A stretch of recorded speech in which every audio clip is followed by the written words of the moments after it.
구약성경 332쪽 어간에 있습니다.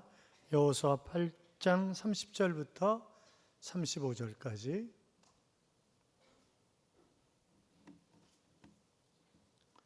교도합니다. 제가 30절 있습니다.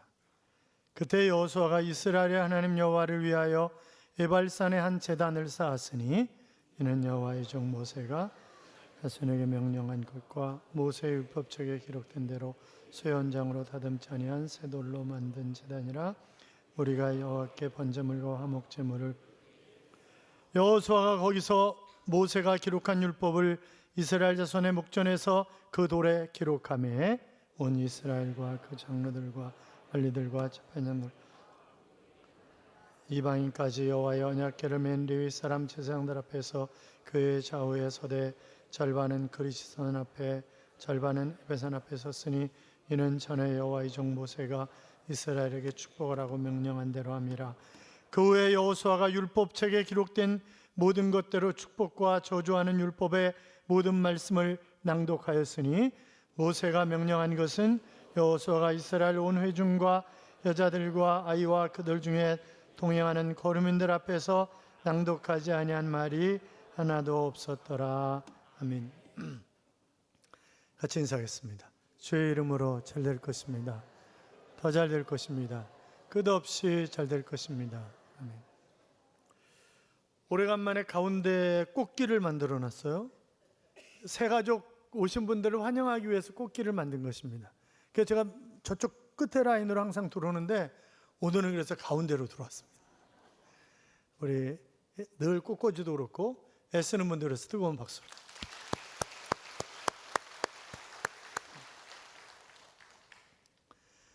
지난 한 주간 사생결단 기도회를 했는데 그래도 많은 분들이 함께 나오셔서 그 은혜 받고 도전의 시간에 대해서 얼마나 감사한지 모르겠어요.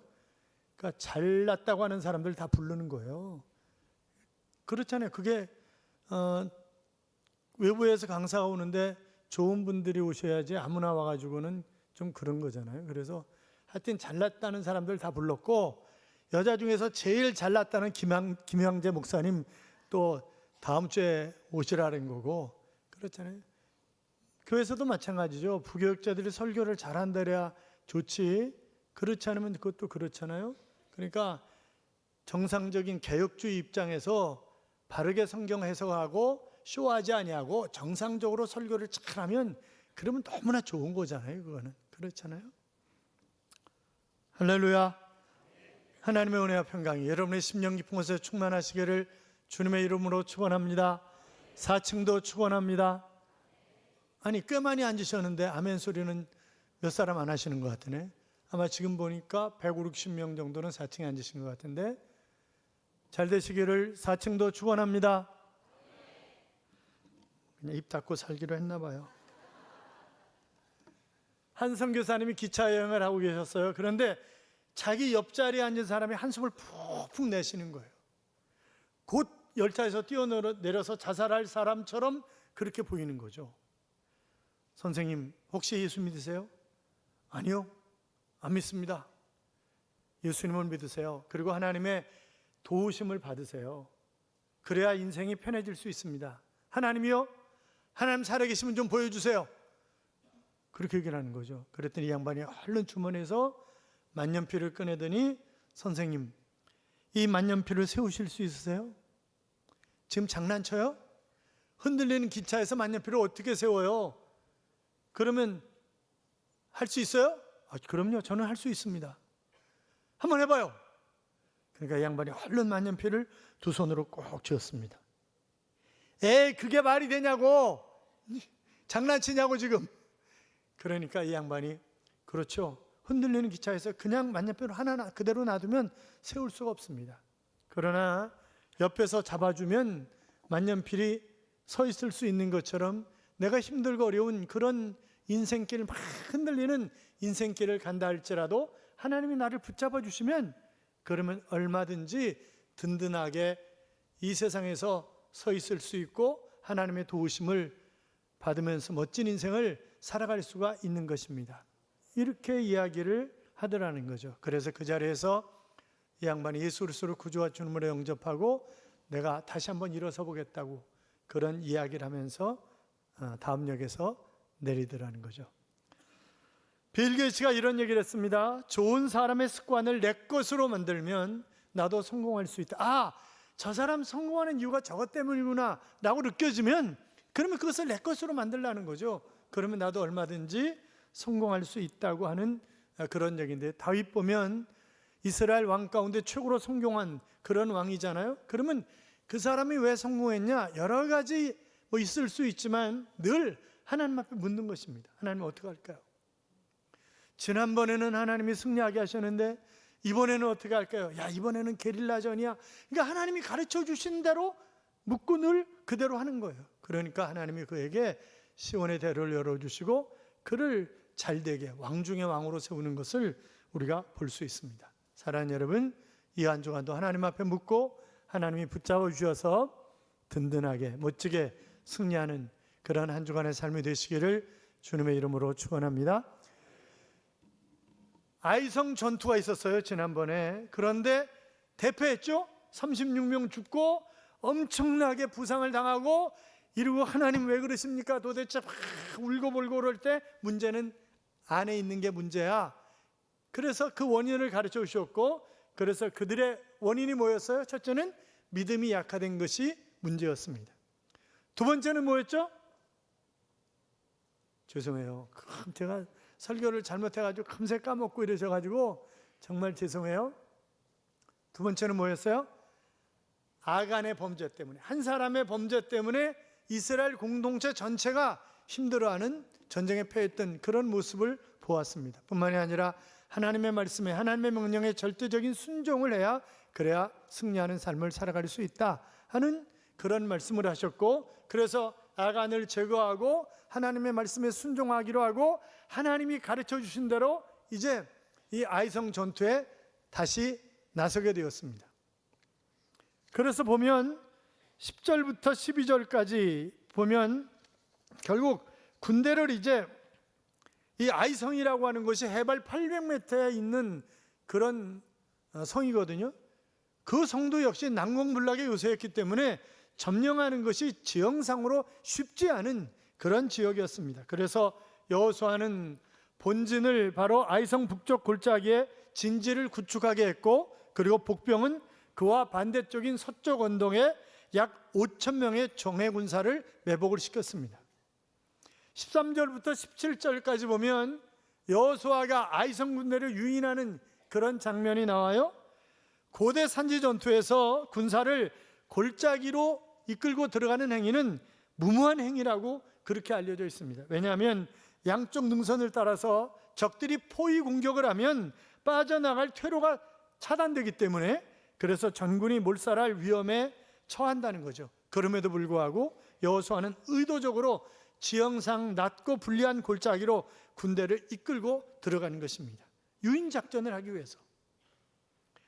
아이성 왕이 이 광경을 보면서 저 멍청한 것들 지난번에 저래가지고 졌는데 또 저렇게 겨들어오냐 이러면서 주도 면밀한 계획을 세우지 않고 그냥 순식간에 쳐내려가는 거예요.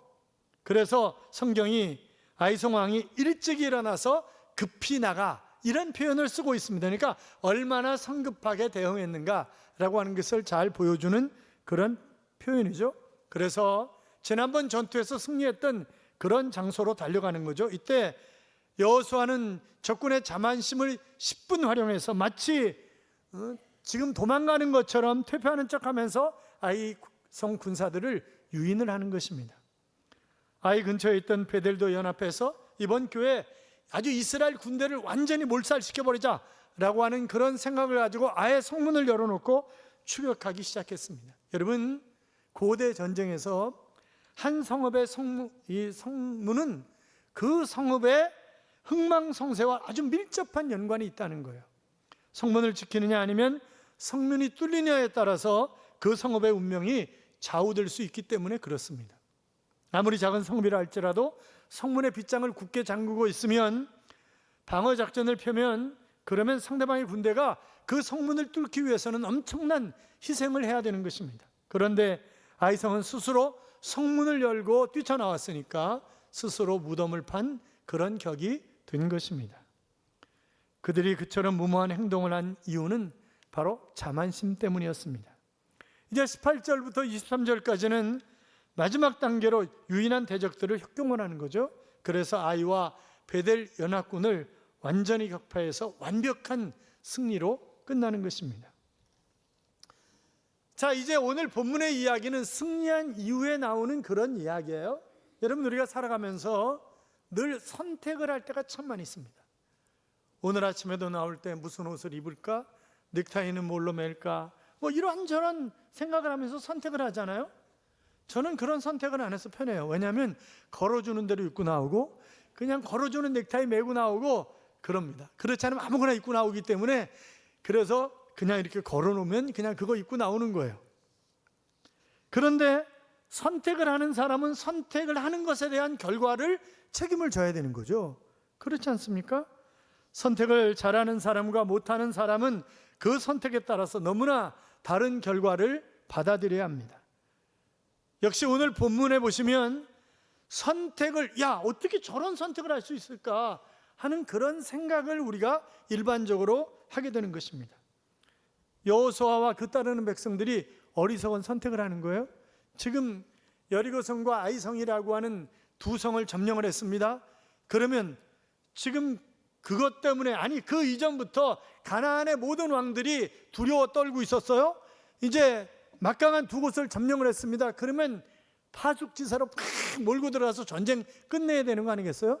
그런데 전쟁과 아무런 상관이 없는 약 28km인가 떨어져 있는 세겜이라고 하는 곳으로 끌고 가는 거예요. 40km구나. 끌고 가는 거예요. 백성과 이스라엘 군사들을. 저게 뭐 하는 짓이지? 도대체 그렇게 생각할 수 있는 거죠. 만약 가나안이 연합군을 형성해가지고 쳐들어오면 몰살할 지경에 지금 이르는 그런 일을 지금 하고 있는 것입니다. 여호수아 9장 이 뒤에 보면 9장 1절에 보면 이렇게 기록되어 있어요. 요단 서쪽 산지와 평지와 레바논 앞 대연안에 있는 헷사람과 아모리 사람과 가나안 사람과 브릿 사람과 히 사람과 여부 사람의 모든 왕들이 이 일을 듣고 모여서 일심으로 여호수아와 이스라엘에 맞서서 싸우려 하더라. 기회는 왔다, 이렇게 생각을 하는 거죠 지금. 왜? 세상적으로 보면 멍청한 선택을 했으니까. 그런데 이들이 세상 사람들의 눈으로 볼 때 멍청한 선택을 한 것처럼 보이지만 거기에는 분명한 이유가 있었습니다. 왜냐하면 신명기 27장 4절 이하에 보면 너희가 가나안 땅에 들어가면 어떻게 해야 할 것인가 라고 하는 그런 명령을 하나님이 모세에게 하셨어요. 그래서 그 명령을 기억하고 있는 여호수아가 그 명령대로 지금 순종하고 있는 겁니다. 신명기 27장 4절 이하에 보면 너희가 요단을 건너거든 내가 오늘 너에게 명령하는 이 돌들을 에발산에 세우고 그 위에 석회를 바를 것이며 또 거기서 내 하나님 여호와를 위하여 제단 곧 돌단을 쌓을 때 그것에 쇠장을 대지 말지니라. 너는 다듬지 않은 돌로 내 하나님 여호와의 제단을 쌓고 그 위에 내 하나님 여호와께 번제를 드릴 것이며 또 화목제를 드리고 거기에서 먹으며 내 하나님 여호와 앞에서 즐거워하라. 너는 이 모든 율법을 그 돌들 위에 분명하고 정확하게 기록할지니라 그랬습니다. 자, 그러니까 하나님이 어디서 제단을 쌓으라는 거예요? 에발산에서 제단을 쌓으라는 거예요. 장소를 지명하셨어요. 뿐만이 아니라, 그러니까 지금 전쟁해야 하는 가장 중요한 시기인데 전쟁보다 더 중요한 것은 예배라는 거예요. 예배를 드리라는 거예요. 그곳에서 번제는 죄를 회개하는 거예요. 화목제는 화목하게 하는 거예요. 그러니까 이런저런 제사들을 하나님 앞에 드리라는 거예요. 그리고 돌판에다가 하나님의 말씀을 기록하라는 거예요. 그러니까 그런 명령들을 지금 하셨어요. 신명기 27장에 이미. 그러니까 지금 멍청하게 보이는 그런 선택처럼 느껴지지만 사실은 뭐예요? 하나님이 이미 명령하신 대로 그 명령에 순종하고 있는 그런 모습을 볼 수가 있는데, 여러분, 이것이 신앙입니다. 내 지식으로, 내 경험으로 도무지 이해가 되지 않지만, 그러나 하나님이 명령하시면 그 명령에 순종하는 것이 우리 예수쟁이들의 삶 아니겠어요? 그렇잖아요. 당연히 그렇게 살아가는 것입니다. 우선순위를 하나님 중심으로 하는 것, 선택을 하나님 중심으로 하는 것, 방향을 하나님의 말씀에 따라 하는 것, 이것이 신앙인의 모습이란 말이죠. 요한복음 14장 15절에 보시면 너희가 나를 사랑하면 내 계명을 지킬 것이니라 그랬습니다. 요한복음 14장 21절에도 보면 내 계명을 받아서 지키는 사람은 나를 사랑하는 사람이요 나를 사랑하는 사람은 내 아버지의 사랑을 받을 것이요 나도 그 사람을 사랑하여 그에게 나를 나타내리라, 이렇게 말씀하셨습니다. 자, 그러니까 주님을 사랑한다는 것은 그 말씀대로 순종하는 것이고, 계명을 지키는 사람이 하나님의 사랑을 받고 결국 예수님이 그 사람에게 나타나 보이겠다 하는 그런 약속을 하고 계시는 것을 우리가 볼 수 있습니다. 주님이 나에게 나타나시지 않는 것, 내가 형통한 삶을 살지 못하는 것, 이유가 뭐예요? 말씀에 순종하지 않는 그런 삶을 우리가 살아가기 때문에 그러는 거예요. 여러분, 계명을 지키는 것이 쉬운 분도 계시겠지만 결단코 계명 지키며 사는 것이 쉬운 일은 아닙니다. 왜냐하면 계명을 지킨다고 하는 말은 포기한다는 것과 한계를 정하는 것이 분명하기 때문에 그렇단 말이죠. 창세기 26장에 보면 이 아브라함이 복을 받는 이유가 율례를 잘 지켰기 때문에 그렇다, 이제 그런 말씀을 하고 계시는 것을 볼 수 있는데, 그러니까 율례라는 것은 이런 거죠. 하나님이 명령하신 것들이에요. 그때는 이미 십계명이라든지 율법이 주어지지 않은 때잖아요. 아브라함은 가나안 땅이 약속의 땅이다, 너와 사라 사이에서 난 자식이 내 자식이다, 이제 그런 말씀들 하시잖아요. 그게 율례란 말이죠. 그러니까 그건 뭐예요? 한계가 딱 정해져 있는 거예요. 해야 할 것과 하지 말아야 할 것이 정해져 있는 것입니다. 자, 본문으로 돌아가서 다시 30절 31절 다시 봐요. 다시 같이 읽어요.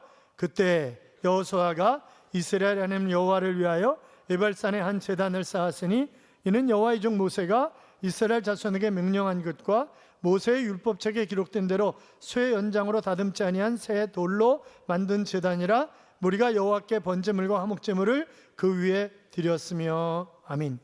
자, 신명기 27장에 있는 명령대로 순종했다 하는 그런 얘기를 지금 하고 있는 거죠. 그러니까 전쟁을 멈추고 다른 모든 것을 제쳐둔 채 지금 이스라엘 전 민족이 에발산에서 제단을, 하나님 앞에 예배를 지금 드리는 것입니다. 여러분, 인간이 할 수 있는 가장 위대한 일이 무엇이라고 생각하십니까? 물론 여러 가지 이야기를 할 수 있겠지만 가장 위대한 일은 예배입니다.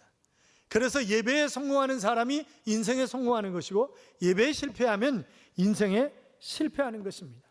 인간적인 생각과 목전의 이익에 눈이 어두워서 살아가는 이 시대의 사람들에게 하나님은 먼저 해야 할 일이 하나님 앞에 예배드리는 일이다 라고 하는 것을 지금 가르쳐주고 계시는데, 그렇게 살아가시기 바랍니다. 시편 31편 31절에 보시면 그 마음에는 하나님의 법이 있으니 그 걸음에 실족함이 없으리로다. 하나님 앞에 예배를 드리고 하나님이 말씀하신 대로 순종하는 그 사람에게 실족함이 없다 하는 그런 말씀을 하고 있는 것입니다. 자, 그러므로 우리에게 살아가면서 여리고성 같은, 아이성 같은, 또 가나안 정복 전쟁 같은 그런 일들이 끊임없이 일어날 수 있잖아요. 그때 하나님과의 관계를 내가 먼저 확인하는 것입니다. 하나님께서 함께 하시는 삶을 내가 살아가고 있는가? 하나님의 법을 내 마음에 두고 살아가고 있는가? 성령께서 가르치시고 생각나게 하는 대로 내가 살아가고 있는가? 먹든지 마시든지 다 하나님의 영광을 위해서 살아가는가? 이 말에나 일에나 다 예수의 이름으로 하고 있는가? 예배에 기도에 최선을 다하고 있는가? 하나님의 날 하나님의 것을 구별하며 살아가고 있는가? 우리 자신을 살펴보는 거예요. 먼저 여러분, 영적인 문제가 해결되면 내 문제는 하나님께로 넘어가는 것입니다. 그럼 그 문제 누가 해결하세요? 하나님이 해결해 주시는 거예요. 그런데 영적인 문제가 해결되지 않으면 내 문제는 그대로 남아있는 거예요. 그러니까 누가 해결해야 돼요? 내가 해결해야 되는 거예요. 그러니까 힘이 드는 거예요. 하나님과의 관계를 먼저 회복하시기 바랍니다. 먼저 하나님의 나라와 그 일을 구하면 이 모든 것, 세상에 있는 것들을 더하여 주시겠다 하는 그런 약속을 하셨습니다.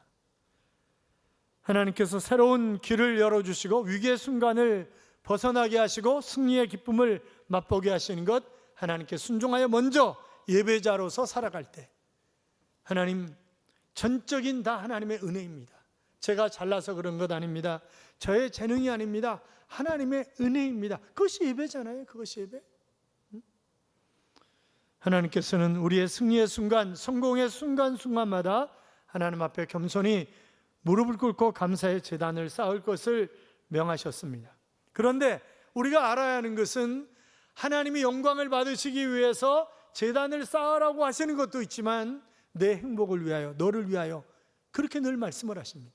그러니까 내가 예배를 드리는 것도, 내가 기도하는 것도, 그 모든 것도 다 뭐예요? 하나님이 일을 하는 것도 내 행복을 위해서, 너를 위해서 그렇게 하라고 명령하시는 것이라고 하는 것입니다. 궁극적으로 나를 위해서 하는 거예요. 자, 그런데 중요한 말씀이 또 있어요. 31절에 보면 철 연장으로 다듬지 않은 돌로 해라, 자연 속으로 해라, 그런 말씀이 있는 거예요. 그러니까 있는 모습 그대로 드리라는 거예요. 가나안 족속들은 그들의 신에게 제사를 지낼 때 그 신전을 굉장히 다듬고 가꾸었습니다. 아주 정교하게 이제 그들이 그 돌단을 쌓아놓고 그리고 그들 신에게 제사를 드리는 것인데, 하나님 뭐예요? 있는 모습 그대로 드리라는 거예요. 여러분에게 물어볼까요? 자연산 회가 맛있습니까? 양식이 맛있습니까? 광어는 배가, 자연산은 하얗죠. 양식은 이렇게 검은 것들이 크게 표시가 나 있기 때문에 광어는 양식인지 자연산인지 금세 표시가 납니다. 그런데 다른 물고기들은 표시가 잘 안 나요. 그런데 자연산하고 양식하고 잡아가지고 바로 또 살아있는 것 잡은 것과 바로 죽은 것을 잡은 것은 맛이 하늘과 땅 차이입니다. 어떻게 하냐고요? 그렇게 해봤어요, 실험을.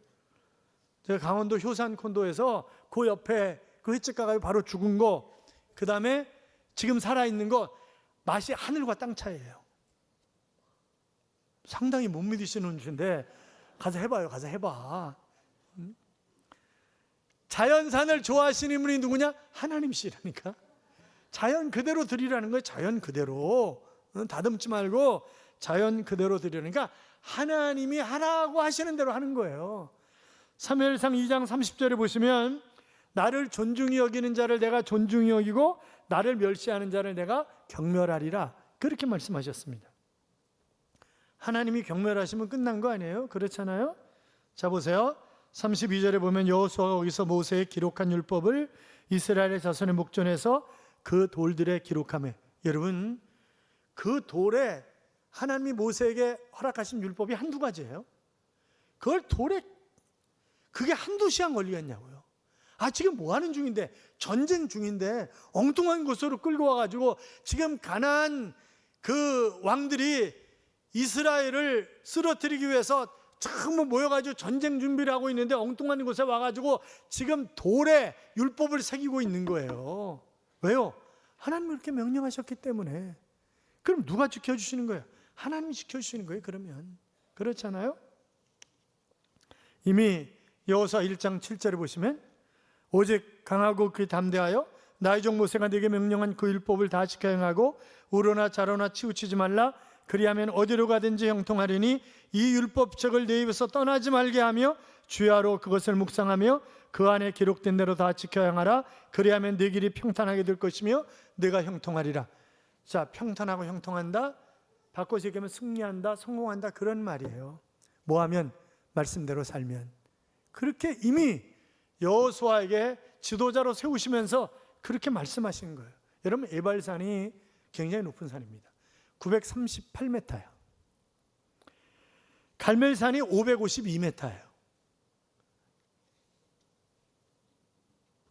지금 12지파를 반으로 나눠서 세겜을 중심으로 북쪽 에발산에는 에발산의 6지파, 남쪽의 6지파 이렇게 나눴어요. 물론 그 나눈 것이 어떻게 나눈 거냐, 뭐 이런저런 얘기들을 합니다만, 라헬과 레아의, 그러니까 본처의 자식들과 후처의 자식들을 나눴고, 다만 스불론은 아버지께 범죄했기 때문에 그는 빼버렸고, 이제 그런 얘기를 합니다만, 더 중요한 것은 말씀에 순종하면 복을 받지만 순종하지 않으면 저주를 받는다 라고 하는 그런 얘기를 지금 하고 계신 것입니다. 자, 그런데 지금 말씀에 순종하면 복을 받고 순종하지 않으면 저주를 받는다. 그러면 저주가 뭐냐? 여기서 본문에 나와 있질 않아요? 에발산에 올라가서 제단을 쌓으라 그렇게 명령하셨던 신명기 27장에 보면 이렇게 기록이 되어 있습니다. 신명기 27장 15절 이하에 보면 장색의 손으로 조각하였거나 부어 만든 우상은 여호와께 가증하니 그것을 만들어 은밀히 세우는 자는 저주를 받을 것이라 할 것이요 모든 백성은 응답하여 말하되 아멘 할지니라. 그의 부모를 경홀히 여기는 자는 저주를 받을 것이라 할 것이요 모든 백성은 아멘 할지니라. 그리고 쭉 뒤에 가서 26절에 보시면 이 율법의 말씀을 실행하지 아니하는 자는 저주를 받을 것이라 할 것이요 모든 백성은 아멘 할지니라 그랬습니다. 여러분, 우리가 은혜가 되면 아멘 그럽니다. 물론 우리 교회는 또 아멘도 잘 안 하더라고. 그러니까 사생결단 기도회 때도 보면 강사들이 아멘을 자꾸 시켜, 하도 안 하니까. 할렐루야. 그러니까 억지로 해요, 억지로. 그런데 은혜 받을 때는 아멘 그러잖아요. 자기도 모르게 아멘 그러는데 저주를 받는다, 그런데도 아멘 그렇게 하라는 거예요. 응? 여러분, 그게 쉬운 일이 아니잖아요. 근데 왜 아멘 하라는 거예요? 반드시 그렇게 하겠다고 하는 그런 결단이 거기에 담겨져 있는 것입니다. 그리고 35절에 가시면, 자 35절 봐요. 모세가 명령한 것은 여호수아가 이스라엘 온 회중과 여자들과 아이와 그들 중에 동행하는 거류민들 앞에서 낭독하지 아니한 말이 하나도 없었더라. 아멘. 그러니까 지금 장시간 하나님의 말씀을 계속 읽어주는 것입니다. 출애굽할 때 유대인만 나온 거 아니에요? 이방인들도 같이 나왔어요. 그리고 여리고섬 점령할 때 라합의 가족도 구원받았잖아요. 그러니까 모든 사람들이 다 같이 에발산으로 간 거예요. 그리고 그들이 지금 여호수아를 통해서 들려지는 하나님의 말씀을 잘 듣고 있는 것입니다. 여러분, 하나님과 함께하는 것, 말씀을 듣는 자리에 있는 것, 예배드리기 위해서 자신의 삶을 구별하는 것, 이것은 승리를 가져올 뿐만이 아니라 승리를 지키고 계속적인 승리를 가져오는 그런 방법입니다. 그래서 이스라엘 백성들이 하나님의 말씀을 돌판에 새기고 하나님의 말씀을 낭독하고 그 하나님의 말씀을 듣고 말씀을 지켜나가는 것입니다. 여러분, 내가 말씀대로 살려면 단순해야 돼요. 이게 뭐 맞니 틀리니 뭐 이렇게 저렇게 따지면 절대 말씀에 순종할 수가 없어요. 그러니까 요새 이상한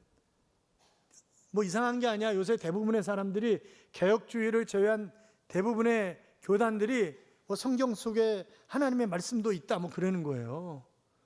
성경 속에 하나님의 말씀 자기가 받고 읽다가 은혜가 되면 그건 하나님의 말씀이래. 은혜가 안 되면 하나님의 말씀이 아니래. 뭐 하여튼 이상한 소리들을 많이 해요. 정통주의라든지 자유주의 학자라든지 하여튼 거의 그래서 요새는 제가 이제 신대 원장 할 때 설립자께서 물어보시더라고요. 국내에서 학위를 받으셨냐고 해외에서 받으셨냐고 그렇게 물어보더라고요. 그래서 국내에서 받았고 해외에서 받았고 양쪽에서 다 받았다고. 그랬더니 그럼 됐다고. 해외에서 받는 걸 믿을 수가 있어야지 이렇게 얘기를 하시는 거예요. 왜냐하면 백석대학교에 좋은 교수님들을 모신다고 전부 해외 박사들을 서울대 졸업하고 해외에서 유학한 사람들을 전부 냈어요. 근데 믿음이 없어요. 그래가지고 그 설립자님께서 저 신대 원장실에 와가지고 원장님 저쪽 건너편 방에 저 인간 있잖아요. 아주 대한민국에서 유명한 교수라는데 하나님을 안 믿어. 자르시지 그러세요? 요새 마음대로 못 잘라. 그러니까 여러분 보면 정말 하나님의 말씀을 100% 이 말씀을 원문을 얘기하는 거예요. 원문을 100% 하나님의 말씀으로 믿는다고 하는 것이 많지 않다니까. 그러니까 우리가 신앙생활 잘해야 돼요. 그렇잖아요. 신앙생활 잘해야 된다고. 개인적인 삶의 현장에서, 가정에서, 일터에서, 교회에서 하나님 앞에 있는 모습 그대로 꾸밈 없이 하나님 앞에 예배를 드리고 말씀을 늘 마음판에 새기고 그리고 그 말씀대로 순종하는 삶을 살아 계속적인 승리가 여러분에게 주어지는 그런 삶을 살아가시기를 주님의 이름으로 축원합니다. 이런 찬양이 있죠. 살아내기에 힘겨운 하루, 감당하기에 버거운 하루.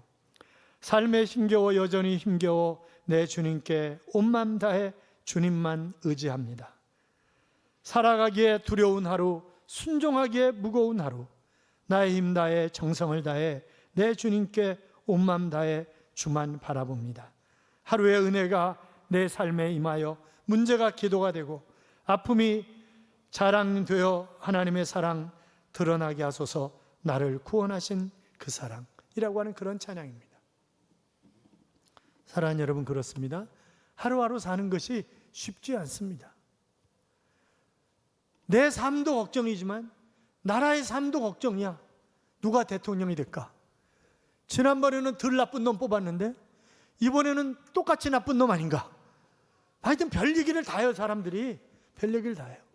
그러니까 누가 나쁜 놈이지 잘 모르겠고, 하여튼 우리가 기도를 많이 해야 돼요. 나라 민족으로 해서 기도를 많이 하고 선택을 잘 해야 합니다. 선택을. 하루하루가 피곤해. 텔레비전 틀기가 싫어. 그렇잖아요. 텔레비전 틀기가 싫어. 아주 얼굴 나오는데 침을 확 뱉어버리고 싶어. 진짜로. 그러니까 참 그러면 안 되는 거잖아요. 나라 민족으로 해서 더 많이 기도해야지. 그럴수록 더 많이 기도해야지. 그래서는 안 되는 거잖아요. 제가 아직 성숙하지 못해서 그래요. 주님과 함께하면, 내가 예배의 성공자로 살고 말씀대로 살면, 그러면 하나님이 내 길을 인도하실 것입니다. 승리하게 하실 것입니다. 그렇게 살아가시기를 주님의 이름으로 축복합니다.